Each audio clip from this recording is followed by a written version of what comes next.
Hello my people, mumeze mute? Nizere ko mumeze neza. Sasa bantu bajyaga bibaza uburyo watanga subscribe, uburyo wakinjira kuri YouTube y'umuntu ushimye nka video afite kuri TikTok, ukavuga ese yaba afite YouTube, ese ni gute namuha subscribe, se nakinjira kuri YouTube channel ye ciye kuri TikTok nabigenza gute?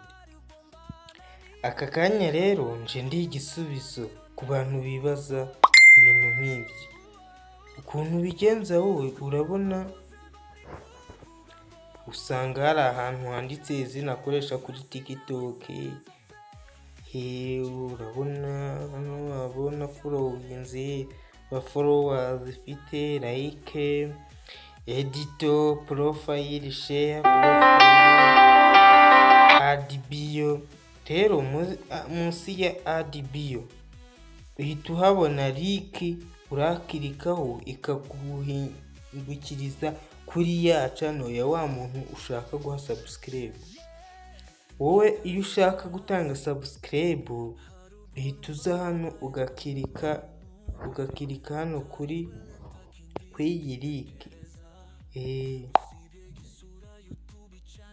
ukayikirikaho, ngira ngo urabibonye uko nyikiritse, igahita iguhingukiriza kuri YouTube. Iyo ugeze kuri YouTube rero uhita ukanda subscribe, ahantu haba handitse subscribe.